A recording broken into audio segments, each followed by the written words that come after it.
Good morning. News Talk 1330 WLBB. It is 8:30. Community Voice program underway, and today is the Iowa Caucus. Everybody's eyes on the corn state as all the Republican nominees are out and about. They are crazy today. If you don't know much about the Iowa Caucus, as a combined, the big four candidates that I know of are doing 23 combined campaign stops in one day. It is a circus in Iowa. And honestly, today I want to get Carroll Countyans' take on the presidential nominees. The telephone number, 678-601-8255. Again, the telephone number is 678-601-TALK. I really want to hear what you think of the presidential candidates. Are they all bad? Who's your favorite? Why? Is one better than the other? Again, the number 678-601-TALK. I'd really like to see what the take is. Are we against Ron Paul? Are we for Ron Paul? Are we for Mitt Romney? For Newt Gingrich? It's been such a wild primary. It's been the most volatile primary in the history of public polling. I think a lot of people are a little disenchanted with the race. I think that's absolutely clear. Nobody's terribly excited. Most people are looking for somebody else, and that somebody else, they're not real sure who it is.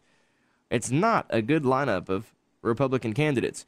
The two frontrunners, at least a few weeks ago, Newt Gingrich and Mitt Romney, as it was touted on the national media. Here we had in 2010, we ushered in 60 new small government conservatives. We had this big push for a libertarian almost movement, this small government federalism push, with the radical change in House of Representatives leadership in 2010. We almost got the Senate too, and it looks like we're going to get it this time around too. Hard telling this far out, but after this big populist push of conservatism, the two frontrunners as of a few weeks ago, if you believe whichever poll you're looking at, because they're all different, at least a little bit, Newt Gingrich and Mitt Romney were the two big moderates, the big government conservatives, as they're called. How on earth did these two become the supposed frontrunners of the race? Only 2 years ago, that we had this very popular, very well done movement towards smaller government by electing the people whom were elected in 2009's elections. So how do we get to 2012, and here we are, and the two big frontrunners, Mitt Romney, Newt Gingrich, and dare I say the third frontrunner, who is the polar opposite of both candidates, Newt Gingrich and Mitt Romney, Ron Paul. Public Policy Polling, a Democratic policy polling organization, has Ron Paul leading Romney by 1 point. Santorum at 18%, Gingrich at 14%. Gingrich, I don't know if it was today, but one of the headlines on Drudge is that Gingrich has predicted that he's out in Iowa. He's not going to win Iowa. And I think that's pretty clear. Most of the polling is saying that Gingrich is not going to do well in Iowa. It's going to be Paul or Romney. Maybe Santorum. We'll see. Santorum has certainly become the wild card when it comes to Iowa at the moment. And Iowa may be just what Santorum needs. But what Santorum really needs is money, something he doesn't have. Romney, Paul, and Gingrich, they've all got money. Not to mention Gingrich and Romney probably have a lot better chance at getting backing from the RNC compared to Ron Paul. I think the left and the right are both scared of Ron Paul, but I don't think the American people are so much scared of Ron Paul. Very, very interesting and really, honestly, quite unpredictable Republican primary. The Iowa Caucus is going on today. Caucus night begins, I think, in 8 hours is officially when the caucus coverage is really going to be going on. As polls close, they'll be looking at polling numbers as they come in. This is the kind of thing that we politically minded folk love. Some people sit around and eat popcorn at 6 o'clock at night watching football. Well, me, I sit around drinking hot tea, checking out polling results as they stream in live on the internet, because that's what I like to do, because football's boring. Anyway, definitely two different stripes there. Most people don't like politics like I do, but when it comes to election time, a lot of people's minds do change. They do tone down the football and the allure for their other hobbies, and they turn a keen eye towards politics. And I can guarantee you there's probably quite a few people out there who care nothing about politics most of the time, and for that brief few months where they're worried about campaign season and who's going to get elected, they probably know more about the candidates than I do because they just rush into and doing a whole bunch of homework. Well, I didn't care a whole lot this time around because honestly I think most of the Republican field is just plain awful. Coming from a conservative standpoint, I don't want to get into any too big of a wild card type topic today, but Mitt Romney is not the most conservative guy out there, yet he is consistently leading in the Republican polling field. Why? I don't understand. Is there a big disconnect? Is it the northern Republicans and the western Republicans who like Romney? Because I can guarantee you he doesn't poll well in the Southeast. Oddly enough, Newt Gingrich doesn't even hit number one in his home state of Virginia. If that says anything, I don't think Gingrich is going to be the nominee. As much as I would like to see Gingrich be the nominee, just for the mere fact that I'd love to watch him mop the floor in a debate with our current president, because I don't think anybody's going to deny that Gingrich is the best debater on that stage.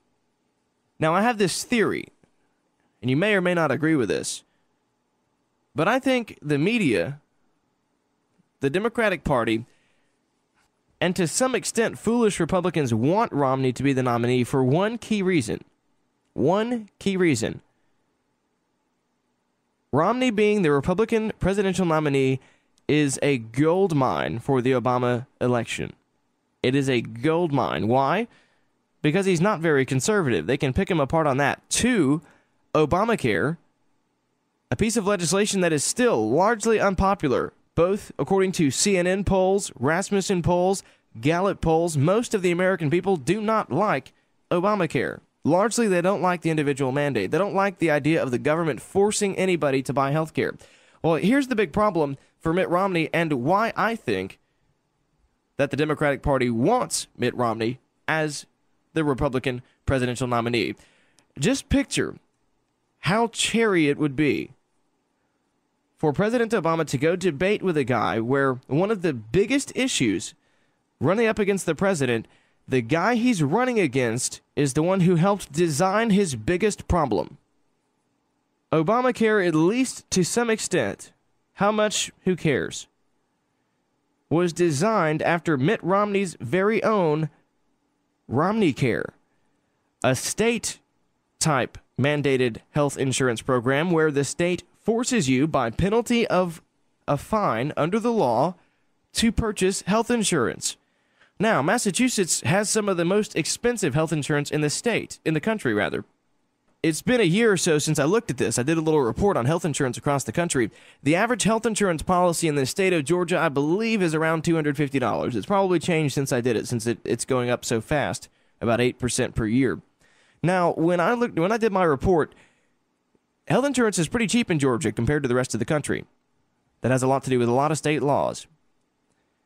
Let's call it $250 for the average health insurance policy in the state of Georgia. The average health insurance policy in Massachusetts was $600 at the time of my report. Now, everybody in Massachusetts has insurance, but everybody is paying $600. And if they aren't paying $600, and quite a few of them aren't, they're getting a subsidy from the state in order to pay for it. Now, Massachusetts is not a very fiscally sound state, and largely because of Romneycare. Romneycare was an absolute disaster. Romney will call it a success. Look at all the people who are insured. And he'll fall back very quickly. Look, this is a states' rights issue. And Newt Gingrich even did this same thing. Here we have, and this is really the big thing that's so confusing, really, about this whole Republican thing, is that when Gingrich and Romney were kind of the two frontrunners for a brief moment until Gingrich imploded, as he usually does when he becomes popular. For a brief moment there, you had two people at the very front of the Republican primary race who both supported an individual mandate. There's many videos of Romney supporting it. There's several videos of Newt Gingrich mentioning how an individual mandate makes sense. And that's one big thing that, for lack of a better word, conservatives agree on. Those on the right agree that it is not okay for the government to force anyone to buy anything. It's not okay. It is not a role of the federal government. And yet, here we are, or were, rather, with Gingrich having tanked in the polls in the last few weeks, that the two frontrunners were the two guys, the only two, who have embraced an individual mandate. Back after the break with your phone calls, if you'd be so willing to call in. The number 678-601-8255. Again, that number 678-601-TALK. Love to hear from you and what your take is on the presidential primary race. I'll be honest, I'm one of those disenchanted folks that, honestly, I'm still going to vote for whoever is the not Obama candidate, but that does not bode well for voter turnout if that is who we're going to vote for. There are going to be a lot of people who are on the margins where if it's raining on Tuesday, they're going to say, my vote doesn't count because they aren't inspired by their candidate. We'll be right back after the break.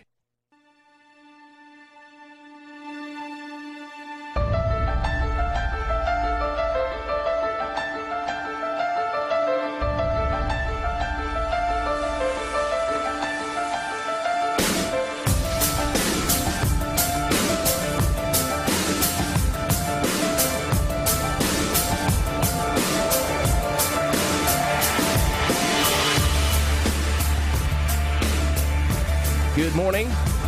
News Talk 1330 WLBB. We're back from the break. And today's topic, we are on... Do they call it Super Tuesday? And I'm not even sure. Anyway, it's Tuesday, and they are voting today in the presidential primary in Iowa to decide who's going to get a little momentum, perhaps, in the Iowa Caucus. Now, the Iowa Caucus does not pick who the president is. Depending on who you ask, some people say it really doesn't really matter who chooses or who votes or in Iowa. Some say New Hampshire matters more. Some say Virginia matters more. Others say that it's a combination of all of the above. And then others say that it's just not indicative at all. So take that with a grain of salt. But Iowa is out there, and they are voting today in the GOP primary to figure out who's going to be the guy who occupies the White House next. Who is the winner of the beauty pageant? That is going to be the big question here as the primary season rolls on. The number here, 678-601-8255. If you'd like to call in and share your thoughts or opinions on the GOP primary, who's your favorite pick? Do you not like them at all? Are you a Democrat and just think that it's a terrible lineup like I think it is? I think most people think it's just a bad lineup. You know, honestly, I thought we had a pretty good lineup with Herman Cain in there. Now, I know the guy was not very good at foreign policy, but from a realistic standpoint, I don't think that matters a whole dang lot, because what do you think President Obama knew when he stepped into office? The guy had been a senator for a couple of years before he ran for president. That was his political experience. I think he'd ran as city council or something stupid. Until a couple of years ago, and remember, President Obama's been in there for 3 years now. Until a couple of years ago, most of the rooms that the president walked into, he was the least qualified person in the room. Think about that for a minute. I mean, I guess now that he's got the presidency under his belt, at least a little bit, now he's somewhat qualified or experienced. Oh, I've been president of the United States for almost a term. Most rooms he walked into, he was the least qualified person in that room at anything they were discussing. He was a law lecturer at Harvard. That was his job. I mean, he has real no accomplishments to his name. He wasn't like, he headed the national, he was a good writer. He was good at giving speeches, and he was good at writing. He was the head of the Harvard Law Review, I think, is what it was. That was really his big accomplishment of any notoriety, really. What was his big accomplishment? I mean, at least Mitt Romney has served as governor before. That's a big accomplishment. We elect a lot of governors to president. They have executive experience. They know what it's like to head up a Coast Guard, some sort of military. They're familiar with that type of thing, at least to an extent. They've been the head of an executive branch. They know what it's like for the executive and legislative processes. They're familiar with both ends of that deal, not just the legislative side, as if we elected a congressman like Ron Paul or Santorum. I don't get it. We have a Speaker of the House running. We have several have-been governors and several congressmen. Now, while that's not unusual to have congressmen running, it's not unusual to have governors running either. What is the big deal with the inexperience of Herman Cain on the topic of foreign policy? That I just didn't understand, because I can guarantee you the minute the president gets into the White House, He's got a whole swath of people who are largely versed, have been working for the White House for decades on foreign policy, know tons of information that is not privy to any presidential candidate ever. I think Herman Cain was spot on. He was realistic when it came to the issue of not knowing and not having the capability of knowing what should be done with regards to the Middle East, because there is so much information that the president, Congress, and people inside the White House are privy to that is not and should not be public information. That's just my little stint on that. This election is largely going to be ran on the economy. And that needs to be the big focus. And I thought Herman Cain had a great plan. The 999 plan was not all that great. It was far better than the absurd tax code we have now. But it ultimately amounted to a semi-VAT tax. What ultimately needs to happen with tax reform, in my opinion, for a brief stint, is the income tax has to go. Period. It's beyond ridiculous, an income tax, if you ask me. And that's a topic for another show. But this race is so crazy. Look at the people who are in the front of this race. You've got Ron Paul, a libertarian, and you have Mitt Romney, a guy who's not even arguably a Republican. From a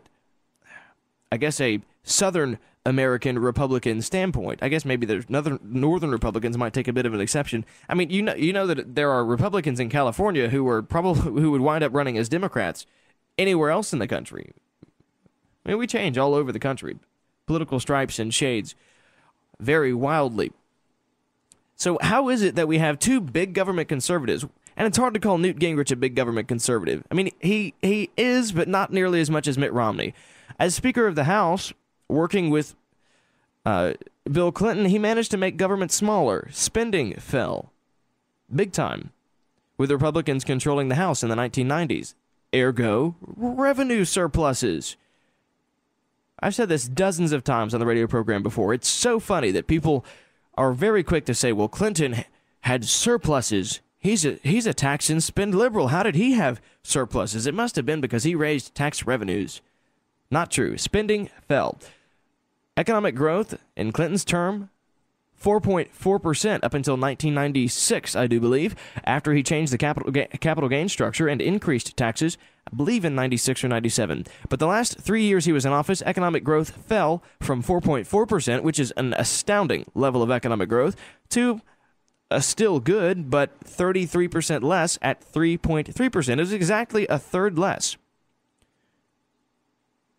economic growth after taxes were increased. So I'm just perplexed. I keep going back to this whole notion that how on earth did we get to where the two frontrunners, or the three guys at the top, the four guys at the top even, Rick Santorum is supposed to be espoused, he's running himself as this big social conservative guy. He's this small government guy that's not getting a whole lot of attention. He comes across kind of as a jerk. Ron Paul kind of comes across as a wiry, kind of old, jerky kind of guy. And that was thought to be their problem. Rick Santorum is not really a small government guy. Maybe we can get into that after the break. Hard to believe how fast time is disappearing. It's currently 23 degrees. 9 minutes left in the program. We'll be right back after this.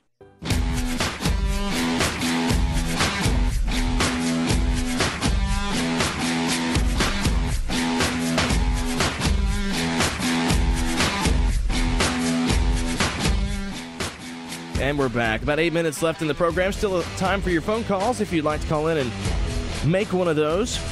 It's 678-601-8255. Trying to get a little feeler out there for what anybody feels about the presidential race. I know I've got a lot of Republican listeners. 80% of the county, I think, or 70% is registered Republicans. So preaching to the choir every Tuesday and Thursday is not much of a prod against the mainstream thought here in Carroll County, so it's hard to get anybody who disagrees with me. It happens occasionally, and sometimes I really have to look for it. But I suppose I'm being spot on when I'm not making anybody angry and getting any phone calls. And I know a lot of you are on your way to work and things like that, and dialing the phone while you're driving, not necessarily the best idea. I do not advocate that. This radio station is not responsible for any accidents you may have. So back to the numbers, taking a look at what things look like. It's kind of funny how the polls are all over the place. The New Hampshire Journal Magellan has Romney at 41%, Paul at 21%, Gingrich at 12%, Huntsman at 12%, Bachmann at 4%, everybody else trailing behind. Kane's still actually popping up on a few of these. Saturday, December 31st, President Obama's job approval rating was at 46%, a recent high actually for him. Disapproval at 52%. He's still in the disapprove spread. According to really any poll you look at, whether it be CNN, Rasmussen, or Gallup, the guy is in the negative when it comes to approval rating. He's not looking sharp as an individual. Iowa Republican Presidential Caucus, Romney at 19, Paul at 20. Very close in Iowa between Romney and Paul, according to public policy polling. Insider Advantage has Romney at 23, Paul at 22, Santorum at 18, Gingrich at 16. Not saying Gingrich still couldn't possibly win, but I just don't think it's terribly likely. It looks like it's between Paul and Romney, according to the polling today. New Hampshire saying Romney's got a plus 27% spread over Paul, Gingrich down to 9. Romney at 43% in New Hampshire. It looks like Romney's got New Hampshire in the bag. Generic congressional vote is pretty interesting. Republicans are looking good, and I cannot believe it. Republicans sitting at plus 5 over Democrats. Republicans at 43% approval compared to Democrats 38. But before I left, I said we talk about Rick Santorum and how he's being espoused as this small government conservative guy. Interestingly enough, in 2006, as Santorum campaigned his way to an 18-point loss in his Senate re-election race, the New York Times reported this. Santorum distributed a brochure this week as he worked a sweltering round of town hall meetings and 4th of July parades. 50 things you may not know about Rick Santorum is what the brochure had. It is filled with what he called meat and potatoes, like his work to expand colon cancer screenings for Medicare beneficiaries, number 3, or to secure money for America's first ever coal to ultra clean fuel plant, number 2. He said he wanted Pennsylvanians to think of him as a political heir to Alphonse M. D'Amato of New York, who was known as Senator Pothole for being acutely attuned to constituent needs. So the third-ranking Republican leader in the Senate wanted to be known as a porker, an earmarker, and Senator Pothole. On NPR, he told the reporter this: one of the criticisms I make is to what I refer to as more of a libertarianish right. You know, the left has gone so far left, and the right, in some respects, has gone so far right that they touch each other and they come around in the circle. This whole idea of personal autonomy, well, I don't think most conservatives hold that point of view. Some do. They have this idea that people should be left alone, be able to do whatever they want to do. Government should keep our taxes down and keep our regulations low. That we shouldn't get involved in the bedroom. We shouldn't get involved on cultural issues. You know, people should do whatever they want.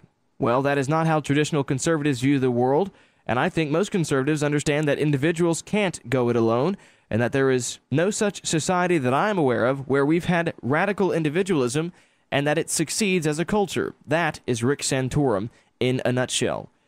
He declared himself against individualism, against libertarianism, against this whole idea of personal autonomy, the idea that people should be left alone.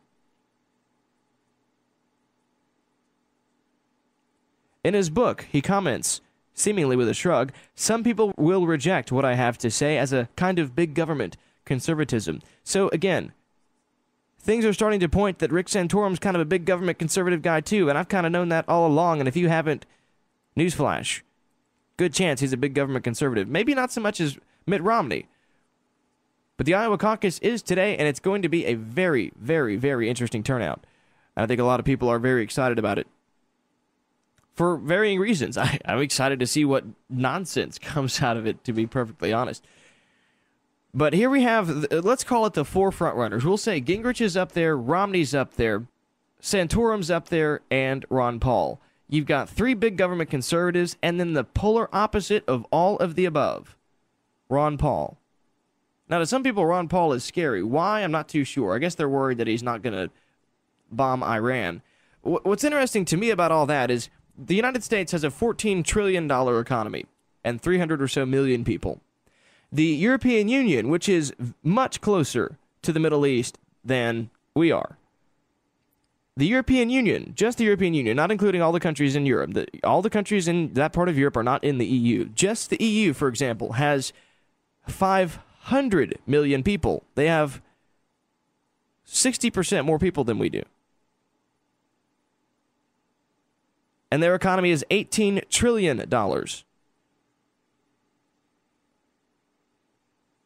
In the EU.